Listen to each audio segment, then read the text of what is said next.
Ennemi repéré.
Hello everyone, and welcome back to World of Warships Blitz with Terry. Today we are looking, because it's the French storm the barracks, get yourself something sharp and show the nobility what the pointy end is day. And there's a new premium ship, which is what we're going to be looking at. And it's the Strasbourg. She is a tier 7 battleship on the French side. Now, the Strasbourg obviously existed, because she's a Dunkerque class battleship, and these things actually, or rather fast battleship, because these things actually did exist. Now, the Strasbourg is very, very similar to the Dunkerque. She had a bit better armor, but other than that, it's pretty much the same ship with the kind of famous quad-barreled turrets forward-only arrangement. And during the Second World War, after the armistice with the Germans, let's put it that way, the Strasbourg was moved to Mers-el-Kébir to keep her out of reach of, well, most people. The thing was, somewhat infamously, the British decided at that point that, well, the armistice meant, in their eyes, that the Germans might get their hands on the French ships, which it didn't. But the British wanted to make sure, so they decided that, well, they're going to go and give the French an ultimatum. Either you join us, violating the terms of the armistice, or your ships will be destroyed.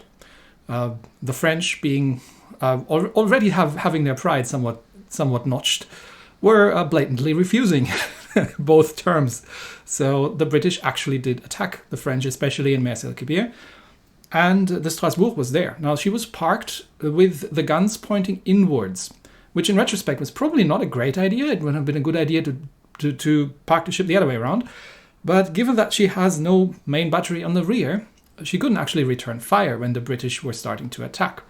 She was damaged not by direct hits, but by some splinters from the jetties and everything that got blown up, because it was actually HMS Hood shooting at them. And Hood's got 380mm guns. So they did manage to set sail, slip the mooring, and actually get out of the port, which the British expected to be impossible because there were minefields.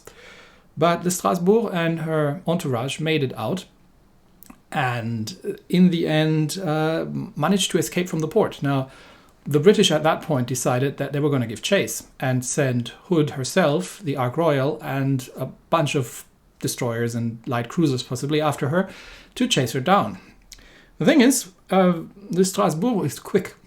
Now, she had a bit of a problem because some of the debris from from the initial bombardment had actually damaged the air intake of one of the boiler rooms. And the only way to fix that was to shut the boiler down. The problem is if you shut the boiler down and you've got something the speed of HMS Hood on your tail, you're in trouble.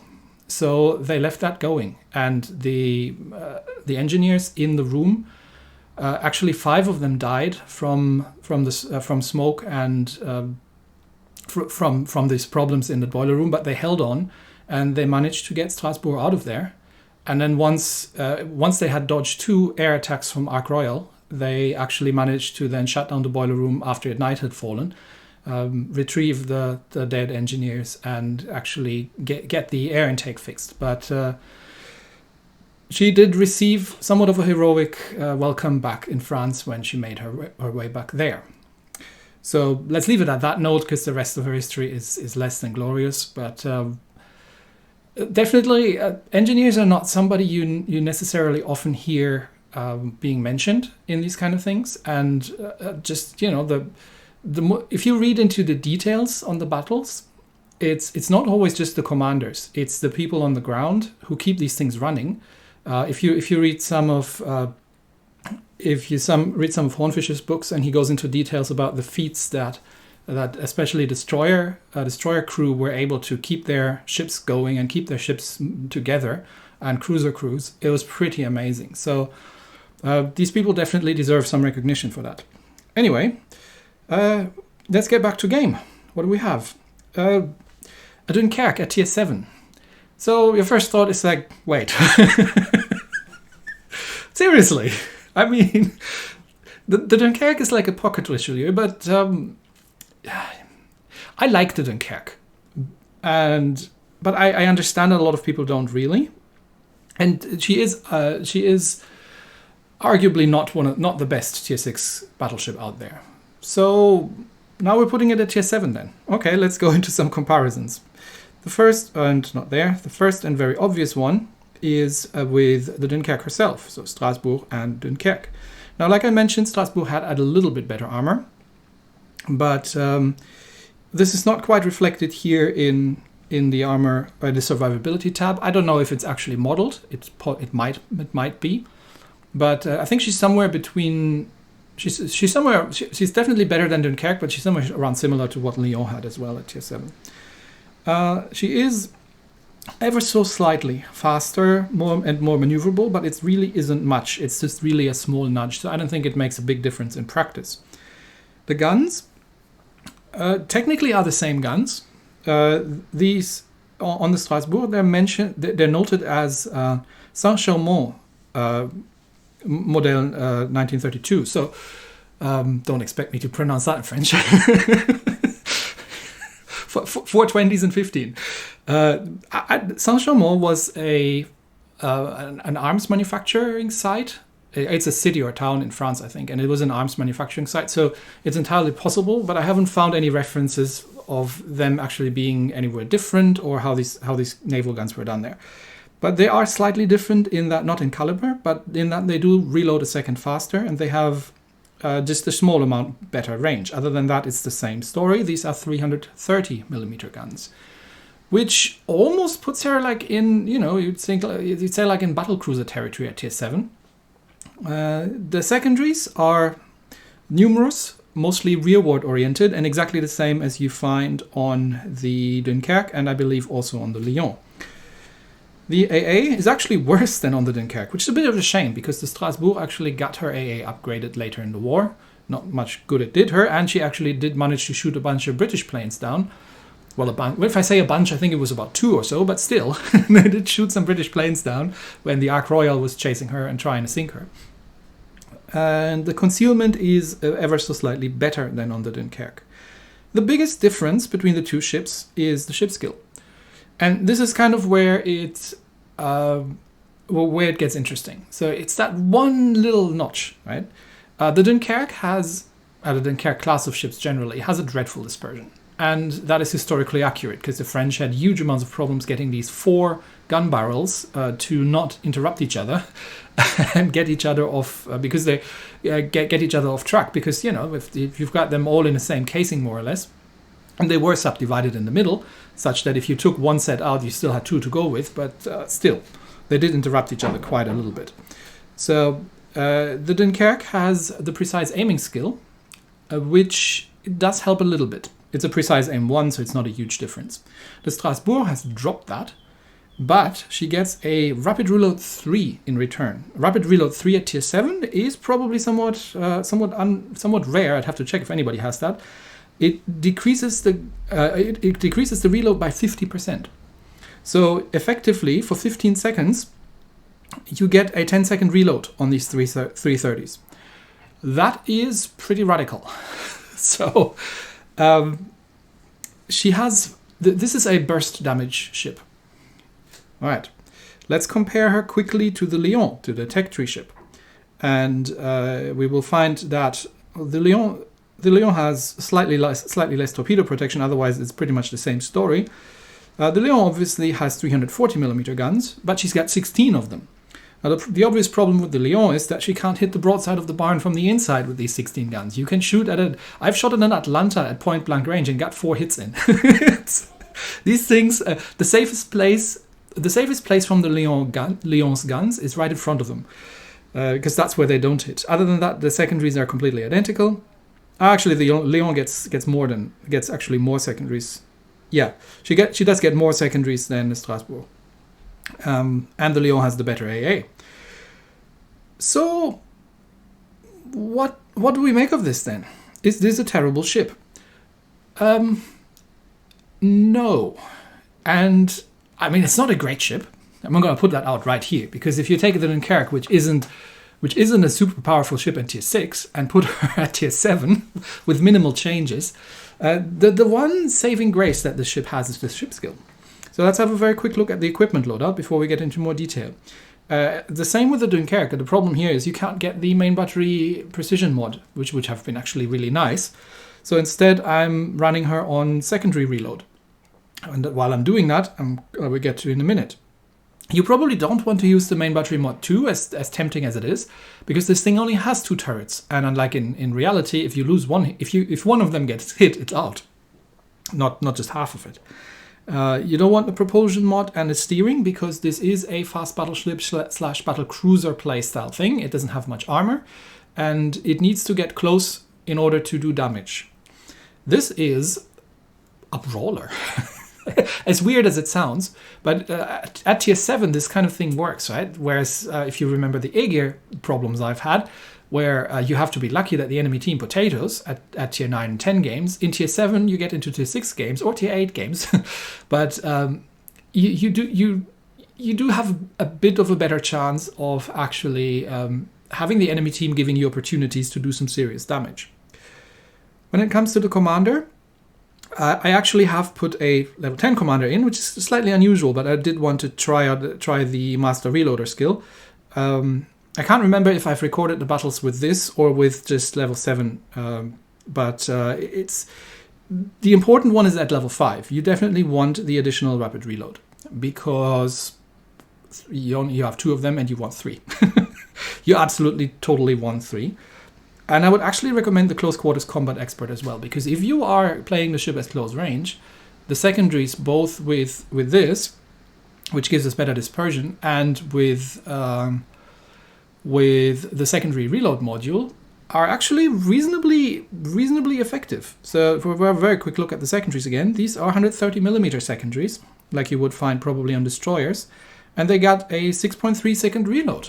And there's plenty of them. I mean, you can't get them all to bear at the same time, because if you look at the arrangement, they're kind of arranged all around the rear of the ship. You can see them there, but and there's a bunch of them on the side as well. But you do get a fair amount of them, especially when you're running away from things like destroyers, and they can do a really reasonable amount of damage. You could get the historical camo if you want to play this ship more seriously. I would recommend, because this is the one way you can get the dispersion slightly ways better down, and there's not much else you can do. And yeah, so what do you do with a Dunkerque at tier 7 that gets to do tier 8 games and has to face against things like Romas? Well, once again, there are 2 saving graces. It's the turret placement, because you can do this, and this is all the Roma is ever going to see and going to hit if you play around islands, because you can get all your firepower forwards. I mean, obviously in a tier 8 game, you'd much rather have a Richelieu than this thing. But the other saving grace, obviously, being the Rapid Reload 3, which halves the reload. You don't necessarily always want to use that at long range. Ideally, you want to use that at close range and get into a firefight where you can, because at close range she can do things like Citadel North Carolinas or Colorados if you get at point blank with the 330s, and she absolutely can dish out some punishment very, very quickly on a burst if she gets the chance. So that's kind of how you want to go about playing the ship. Now let's get into some games. So we'll start out on Aurora in a tier 8 game. There's a Vladivostok Amagi Colorado division on the enemy team. And actually 2 more battleships, a Brooklyn and an Akatsuki. So we do need to, well, probably be a little bit careful in what we're doing. But depending on where we're spawning on Aurora, it's either possible that we can use the island, or no, we're spawning on the other flank. So what I'm going to do is I am going to head to the eastern side of the map and see if I can hold things down there a little bit, because once again the forward gun placement actually allows you to be somewhat tanky, and it makes up a little. If you're not getting yourself outflanked, it does make up for your lack of armor. Plus the ship is proper quick, so we can actually get over to that flank reasonably quickly. We do have a Shiratsuyu here with us to do some spotting. And we do have one destroyer on the enemy team. So if he comes around this way, which is rather common for destroyers because there is some cover here, then I'm probably in one of the better ships equipped to deal with that thing because I'm fast. I mean, she does almost 30 knots, and I am equipped with a decent amount of secondaries plus fast reloading guns if I need them. So this can be a nasty surprise for destroyers. Okay, Shiratsuyu spots the first battleship. I'm not yet spotted because I am getting myself into position. I want to be nice and far on this flank here, such that if they're shooting at me, then the rest of my team, if they're going bow into me, the rest of my team gets broadsides and we get some flanking shots going. So whatever's coming down there, it's going to have a Shiratsuyu to deal with, and I'm going to try to draw some fire and see if I can be useful in that regard against that entrenched position over there. Okay, it's the Colorado. So let's announce our presence here. And I mentioned earlier that it's a brawler, but yeah, obviously you don't want to push into a Colorado and a Magi, and that's probably the Vladivostok because these 3 were in a division. So you don't necessarily want to push into that because you don't have the armor to support that. But it's a broadsiding Amagi, so let's see if we can do some damage at range. And I'm just going to stick around here. This is a good range that I want to be in. I would have hoped that the rest of my team was going to exploit the flank a little bit more and push more on the other side, but it's alright. Wouldn't mind to have some support here as well. Yeah, you can hurt an Amagi at this range. The dispersion can be very, very trollish because, well, these French guns are not known to be particularly precise, but you still can get some shots in, and we do get some assistance here from the rest of our team, which means that the other flank is very exposed. There's a cruiser looping around, but we have one battleship at home, so just holding these 3 guys down, and it looks like the rest of my team has realized that and is starting to loop back. So I'm inching a little forward, inching a little backwards, and starting to take some fire here from that Colorado Amagi, and somewhere there's a Vladivostok here as well, I'm pretty sure. The Shiratsuyu's got some torpedoes away. Nicely done. So that Amagi just realized that he's been outplayed. Took one of my turrets out, so I'm gonna have to burn my damage control. And just backing off again, now under drawing fire, but Shiratsuyu has taken out Amagi because he hasn't been paying attention. He hasn't been shooting at me, which is exactly what I want. So now we've got Colorado pushing in a little bit. Let's see, and he obviously now starts taking fire from the rest of my team. One of our destroyers is hurrying, and there comes some torpedoes from the other side. So the enemy destroyer is somewhere there, which means I do need to turn. Might be taking 1 or 2, and nope, actually I'm out of range. So, well, nice. I'm going to turn back again. Don't want to give these guys an opportunity to shoot at me. And get myself back into position. Yeah, there's some more fire coming in, and but you know we have sunk the Amagi.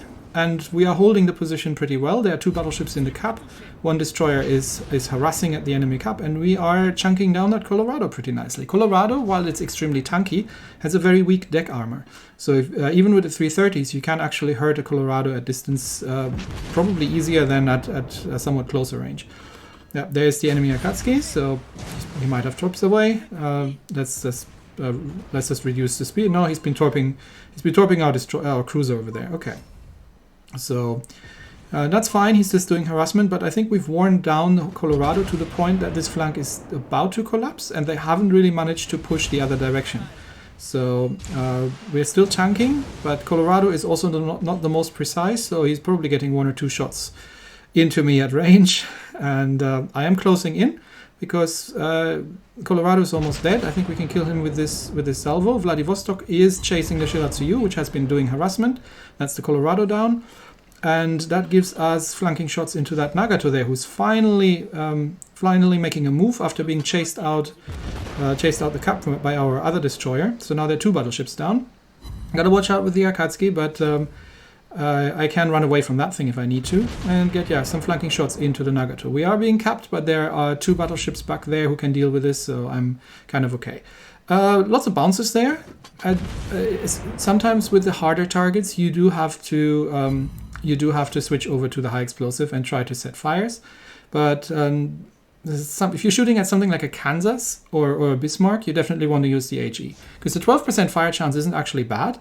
And you have a reasonably rapid rate of fire with the rapid reload on and the reload down to 10 seconds. So that should be the Nagato done for, and I am being shot at by Vladi and Colorado here. So once again, getting into my position. They're still trying to cap us, and the rest of my team is helping out at home, but I'm in a bottom tier battleship and taking point, so and taking the fire from these 2. So obviously I'm backing off again. But I've got one more heal incoming, and yeah, the Colorado and Vladivostok are really struggling to make anything happen to me at this range. At close ranges will be a different story, but you can brawl, but you don't have to. Right? You can also just take a tanking range position and just remain bow in, and that's the same thing you can do on the Dunkerque and on the Richelieu. So This is not a completely dreadful situation to be in. You just need to, vary your speed and make sure you throw the aim off and always keep your nose in towards the enemy. The turret fronts are probably reasonably well armored as well, so they might not be taking a huge amount of damage if they get hit. Now the Vladivostok can't shoot at me, I can't shoot at him, but I've got a Colorado to shoot at, and they're down to 2 battleships, so now it's just a question of is that Nagato going to die? Because that means we're not getting a Roffelstomp medal out of this. They're probably going to be shooting at the Nagato and going to take him out. Yeah, there he goes. Okay, no Roffelstomp for us, which means I can just get some more shots out at the Vladivostok. And yeah, now they're shooting at me because I am the lowest health target, which makes sense. But they're still not really getting anything done here, and it must be utterly frustrating for them to do this. But we have played a very aggressive positioning game against tier 8 battleships and tier 7 and 8 battleships, and we've still come out on top. So this is definitely something you can do in this thing. Now, what happens if you're getting yourself into a tier 6 game, which can also happen? So here we are on New Dawn in a domination battle. And we're up against King George, Bayern, New Orleans, Helena, Budyonny, and two German destroyers. So the 330s against battleships with the armor piercing actually work. You can get the occasional citadel against even tier 8 battleships in, and especially if you're at close range. Against cruisers, the 330s are actually a really fun caliber because they don't overpen as much. So if you're shooting, it's not that important in like higher tiers, but especially around tier 5 and 6, you get some really, really lightly armored cruisers, and the 330s are actually a really nice caliber. I also enjoy the Scharnhorst 280s for that exact reason. Although with the Scharnhorst you play a lot more aggressively. All right, it looks like we've got the Hatsuharu heading over to A-Cup. So I'm just going to follow along. And yeah, this is, and in Algerie, so vive la France. This is also, again, one thing you can do in the ship, because she is really, really quick for a mid-tier battleship. And you can get yourself into positions. Now, there's a Budyoni, that's my target, but they are already capping, so there is at least one destroyer in the cap as well. Yep, there's the Leberecht Maas. And, okay, one overpen. What did I just say?